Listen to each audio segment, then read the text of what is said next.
Hello mga mareng! Nakakatuwa talaga tong kaibigan kong si Ate Mimi.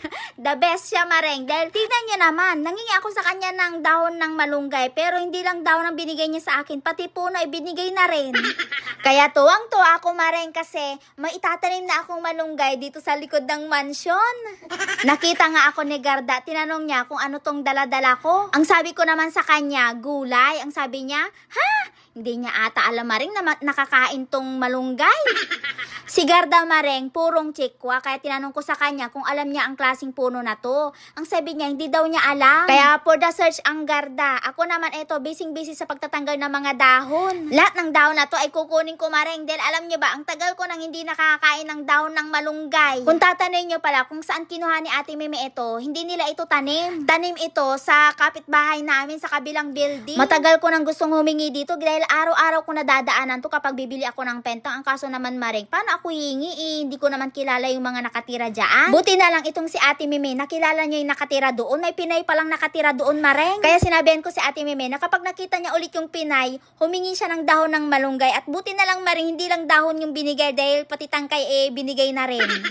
Kaya ngayon mareng, itong mga tangkay ay itatanim natin para sa susunod, hindi na tayo manghihingi, tayo na ang hihingian. So eto mareng, buti na lang medyo matanda na tong tangkay. Sigurado mabubuhay to mareng. Sayang itong ibang tangkay mareng, siguro mabubuhay pa naman to kahit green pa yung tangkay.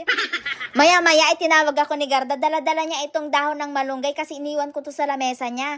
Baka kasi gusto niyang matikman, di ba? Bibigyan ko siya. Pero ayaw niya, ang gusto daw niya, yung tangkay na itatanim. Magtatanim din daw siya. Yung ibang tangkay kinuha na niya, itatanim din daw niya sa kanila. Sinerge niya kanina tumareng. Siguro nakita niya na maraming benefits ang malunggay. Kaya ayan, gusto din niyang magtanim. At alam niyo ba, mas magaling pa yata si Garda na magtanim ng malunggay kaysa sa akin mareng. Dahil tignan niyo naman kung anong ginagawa niya. Di ba sa atin mareng, kapag nagtanim tayo ng malunggay, itutusok lang natin sa lupa. Yun na, di ba? Tapos na.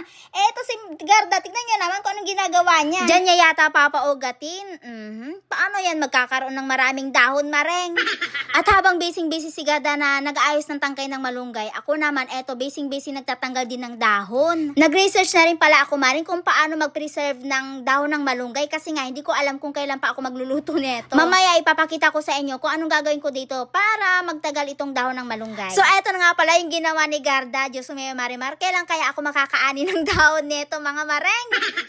Buti na lang merong isa na hindi ko pinasama doon sa ginagawa niya. Ang sabi ko itatanim ko na lang dito sa likod ng bakuran. At ngayon mareng, saan ko naman kaya itatanim to dito? Tanim ko kaya dito sa gitna. Dito ko na lang itatanim sa dating pinagtaniman ko ng papaya. Okay na dito dahil hindi siya masyadong kita. Patago ba? Sana nga talaga maring tumubo ito kasi nga may red tide pa naman ako ngayon. Matanong ko lang, kapag ba may red tide, nabubuhay ba yung tinatanim? Sana lang talaga mabuhay to para hindi na ako manghingi ulit. Para yung nagbigay, siya na yung manghihingi sa akin. Di ba mareng? Kasi yun yata yung purpose kaya pati tangkay ibinigay para itanim. Para hindi na ulit manghingi. Sana mabuhay nga yun mareng para pag marami ng dahon, magnenegosyo na ako dito sa Taiwan, magbebenta ako ng dahon ng malunggay. Sakto umuulan na, hindi ko na hindi diligan. At pagbalik ko dito sa kusina mareng, andito si Garda, naghihimay siya ng dahon ng malunggay. Tignan nyo mareng, ang galing niyang maghimay. Akala mo Pinay na expert maghimay ng malunggay.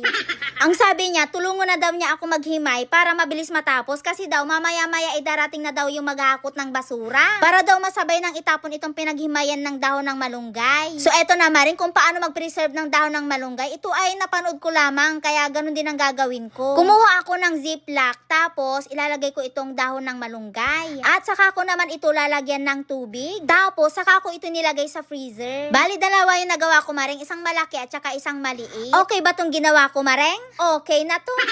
O siya, salamat sa panonood!